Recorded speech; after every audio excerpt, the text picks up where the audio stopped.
Alors voilà, pour les éphémérides d'aujourd'hui, pour la première en tout cas, nous avons la déclaration d'indépendance des États-Unis d'Amérique en 1776. En effet, aujourd'hui chez eux, ils fêtent cette déclaration tant attendue d'indépendance parce que pendant un moment, enfin peu de gens le savent, les États-Unis étaient colonisés par la Grande-Bretagne.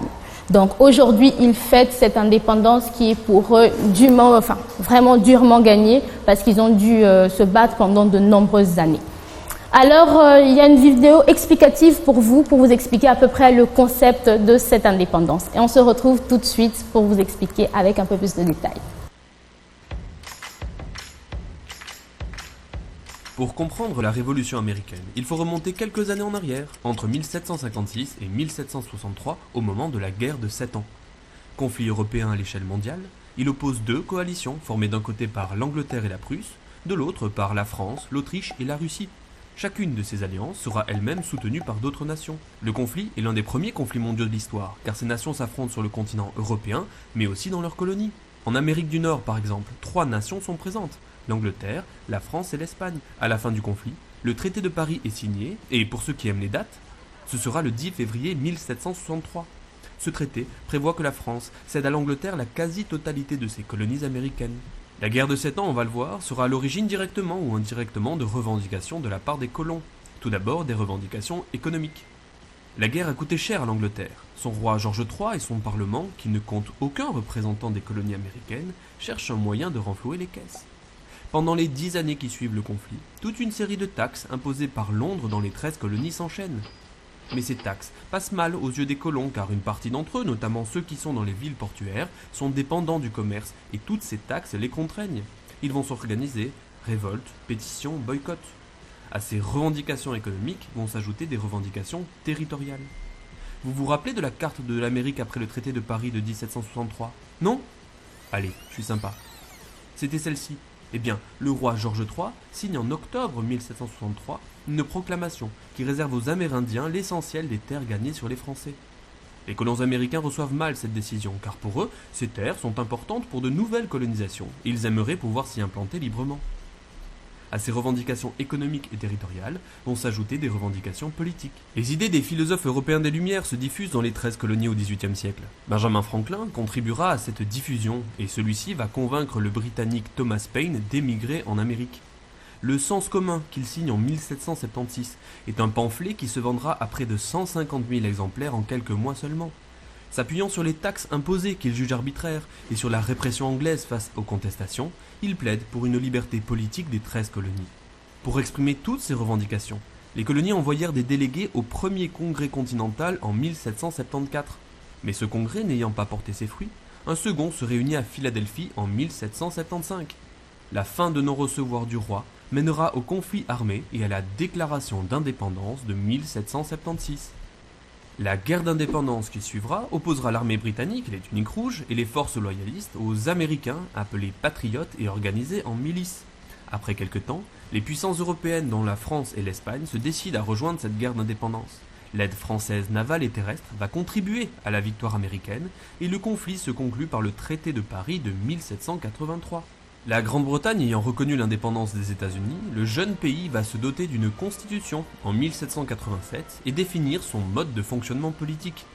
Il se dote alors d'un régime républicain où les libertés individuelles sont garanties et où les 3 pouvoirs législatif, exécutif et judiciaire sont séparés et s'équilibrent.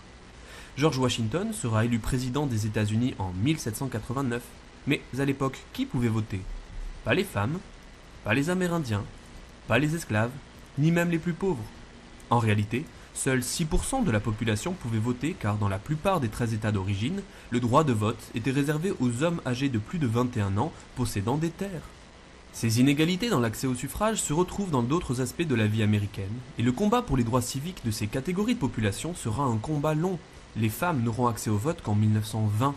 Les Amérindiens pourront prétendre à la citoyenneté américaine en 1924. Quant à l'esclavage, les derniers États américains à l'abolir le feront en 1865, mais instaureront parfois les lois ségrégationnistes pendant encore près d'un siècle.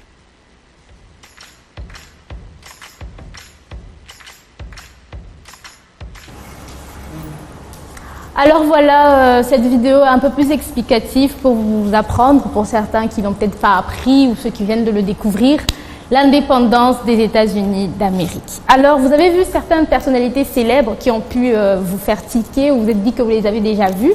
On a notamment parlé de Benjamin Franklin, qui, pour ceux qui... Bon, je pense que tout le monde a déjà vu un billet de $100. Pour ceux qui ont déjà vu les billets de $100, il est sur le billet. Et la plupart des billets, des dollars qu'on a en ce moment, enfin les dollars américains, pas les dollars canadiens, les dollars américains, il y a les présidents et les membres fondateurs des États-Unis qu'ils ont mis, ou ceux qui ont lutté, en tout cas pour les États-Unis, qui sont dessus répertoriés. Sur les billets de $1, si je ne me trompe pas, c'est George Washington, le tout premier président des États-Unis. Sur le billet de $5, c'est Abraham Lincoln. Sur le billet de 20, c'est Hamilton. Sur le billet de 50, c'est Grant. Et sur le billet de $100, c'est le fameux Benjamin Franklin. Alors, on a parlé des 13 colonies tout à l'heure dans la vidéo. Les 13 colonies sont les États à peu près des États-Unis actuellement. Il y a tout d'abord la Virginie, le Massachusetts, le New Hampshire, Maryland, le Connecticut, Rhode Island, Delaware, la Caroline du Nord, la Caroline du Sud, bien évidemment, New Jersey, New York, Pennsylvanie et la Géorgie. Ils ont décidé de se séparer de la Grande-Bretagne suite à tout ce qu'on vous a expliqué, les taxations abusives et ça a été un combat très compliqué parce que la Grande-Bretagne ne voulait vraiment pas se séparer de cette très grande colonie qui était les États-Unis d'Amérique. Alors aussi, dans le contenu de la déclaration, il y avait, qui a été scindé en 3 parties à peu près. Il y avait la première partie, il y a les droits naturels et les droits inaliénables. Tout d'abord, les droits naturels et les droits inaliénables, c'est des droits simples, le droit à la liberté d'expression, les droits à la liberté de penser, à la liberté de vivre en soi, ce qui était un peu tabou à l'époque. Enfin, pas vraiment tabou, mais on dirait qui n'était pas vraiment le cas à l'époque. Donc, ils ont lutté aussi contre la tyrannie, ce qu'ils ont vraiment précisé dans la déclaration d'indépendance, la tyrannie qu'ils ont subie avec la Grande-Bretagne. Aussi, dans le texte, il était qui est un peu limité dans la le 3e paragraphe de la première partie. Il parlait des personnes qui seront habilitées à pouvoir voter plus tard et les libertés de tout un chacun. Comme on l'a dit dans la vidéo, les personnes qui étaient habilitées à voter constituent à peu près 6% de la population, si je ne me trompe pas. Donc les femmes, c'était déjà à l'époque, les femmes ne pouvaient pas voter. Il y avait les esclaves ne pouvaient pas voter. Il fallait vraiment posséder des terres pour pouvoir avoir un statut social en soi. Pour eux, c'était posséder des terres pour pouvoir voter à cette époque-là. Donc ça constitue à peu près 6% de la population, ce qui n'était pas vraiment beaucoup. Donc si vous arrivez déjà à convaincre peut-être 4% de la population, les nobles, les notables, tous ceux qui sont riches, vous arrivez à les mettre dans votre poche. En tout cas, vous aviez déjà une très bonne majorité pour pouvoir gagner. Aussi, dans la deuxième partie, ils ont listé les reproches qu'ils ont faits à l'Angleterre, les taxations, la guerre qu'ils ont subie, les tyrannies, et aussi ils ont parlé des territoires que l'Angleterre les a arrachés aussi. Donc cette deuxième partie, c'était plus des reproches par rapport à l'Angleterre, et ils précisent, ils ont surtout caricaturé le roi George de l'époque qui gouvernait pendant cette déclaration d'indépendance. C'était plus pour parler de lui, du fait qu'il était quelqu'un de mauvais, qu'il leur a fait subir beaucoup d'atrocités. Donc c'était plus une façon de se venger, de se foutre de la gueule des... Bon, c'est vulgaire ce que je viens de dire, mais c'était plus une façon de se venger ou d'expliquer vraiment à la Grande-Bretagne ce qu'ils ont subi. Donc ils tenaient vraiment à le mettre dans la déclaration d'indépendance. La troisième partie de la déclaration, c'était pour prouver la séparation exacte de la Grande-Bretagne et des États-Unis. Donc, il précisait que les États-Unis sont devenus un nouveau pays entier réuni par ces 13 colonies. Donc, ils ont des droits, les droits de voter, les droits de citoyens. Donc, ils constituent un nouveau pays. Par rapport à cette déclaration, le premier pays qui a vraiment reconnu les États-Unis en tant que pays, en tant qu'État, ça a été le Maroc. Puis plus tard, ils ont signé un traité entre eux. Et ensuite de suite, chaque pays, à sa façon, les a reconnus. Avec d'autres, ils ont signé des traités, etc. Donc, voilà à peu près. Aussi, par rapport à cette déclaration d'indépendance, par rapport aux droits dont on a parlé dans la première partie, qui stipulait les libertés de tout un chacun. Il y a aussi cette déclaration a inspiré pour la plupart les déclarations de droits de l'homme dont on parle souvent, la Déclaration universelle des droits de l'homme. Donc, elle a inspiré beaucoup de personnes, beaucoup de mouvements, notamment Martin Luther King qui en a parlé dans son discours I Have a Dream. Donc, c'était quelque chose qui s'est vraiment passé à l'époque et pour eux, aux États-Unis en tout cas, c'est une grande fête nationale. Ils le fêtent en tout cas. Je pense que ça dure tout un week-end. C'est vraiment ça. Voilà à peu près.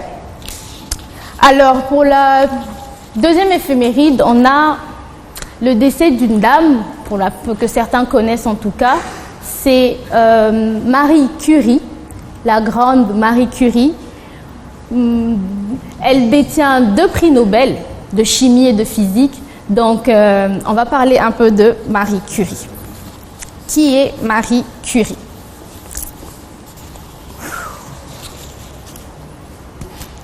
Marie Curie, grande Marie Curie, elle a découvert beaucoup de choses.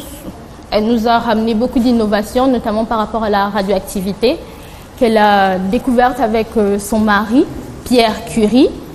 Aussi, elle est morte ce 4 juillet. Ce 4 juillet, elle a laissé une fille, Irène Joliot-Curie, qui aussi a détenu un prix Nobel. Disons que les prix Nobel chez eux, c'était des familles en tout cas. Qui aussi a reçu un prix Nobel, c'était le prix Nobel de chimie, pour la découverte de la radioactivité artificielle. La radioactivité artificielle qu'elle a découvert avec son mari, Joliot-Curie. Enfin, Joliot-Curie, un couple Curie. Ça fait beaucoup de Curie, je sais, ça peut prêter à confusion, mais voilà. Alors, pour parler un peu, le 25 juillet, elle épouse Pierre Curie, un autre scientifique proéminent de l'époque qui, avec elle, ont fait beaucoup de recherches, notamment dans la découverte du polonium et du radium. Ensuite, le 12 décembre, il y a la naissance d'Irène Curie dont j'ai parlé, qui elle aussi a détenu un prix Nobel de chimie. Ensuite, le 26 décembre, Pierre et Marie Curie découvrent le radium. En collaboration avec Gustave Bémont, ils annoncent qu'ils ont réussi à extraire un élément radioactif dans une péclembe. La radioactivité dégagée par le radium est nettement supérieure à celle du polonium, ce qu'ils avaient découvert en juillet. Ensuite, le 25 juin 1903, Marie Curie soutient sa thèse de radioactivité. Après plusieurs années de travail et des découvertes importantes, elle soutient sa thèse de recherche de substances radioactives. Elle choisit ce thème lors de la découverte du rayonnement de l'uranium par Henri Becquerel. Ça fait beaucoup de scientifiques, hein, franchement. Pierre et Marie Curie reçoivent le prix Nobel de physique le 10 décembre 1903, associés à Henri Becquerel, avec qui ils ont poursuivi leur recherche sur le phénomène de radioactivité. Le 19 avril, Pierre Curie décède à la suite d'un accident de cheval. Il laisse Marie Curie avec Irène et Ève, alors âgées à peine de 2 ans et 4 ans. Elle devient la première femme à enseigner à l'université de Sorbonne, à devenir professeure en Sorbonne, le 5 novembre 1906, en prenant la place de son mari, Pierre Curie. Au début, ça a été un peu compliqué parce que ce n'était pas un endroit, c'était pas une place qu'on laissait aux femmes, mais elle a su s'imposer et enseigner et nous permettre de réussir à voir tout cela. Le 5 septembre 1910, elle isole le radium. Elle annonce qu'elle parvient à isoler le radium métallique de l'état pur, ainsi déterminer sa masse atomique. Elle va recevoir de nouveau un prix Nobel de chimie, cette fois-ci en 1911. Ça lui fait 2 prix Nobel. Elle est la toute première personne à détenir 2 prix Nobel dans 2 catégories différentes, comme je l'ai précisé, la physique et la chimie. Et la première femme dans l'histoire. Alors, ensuite, le 10 décembre 1911, elle reçoit son 2e prix Nobel, évidemment. En 1914, elle fonde l'Institut de Radium, qui finalement deviendra l'Institut Curie, suite à plusieurs événements dont elle a fusionné avec une autre fondation. Durant la Première Guerre mondiale, sa construction est alors financée par l'Université de Paris et l'Institut Pasteur. Voilà à peu près. Et le 4 juillet, Marie Curie meurt d'une leucémie.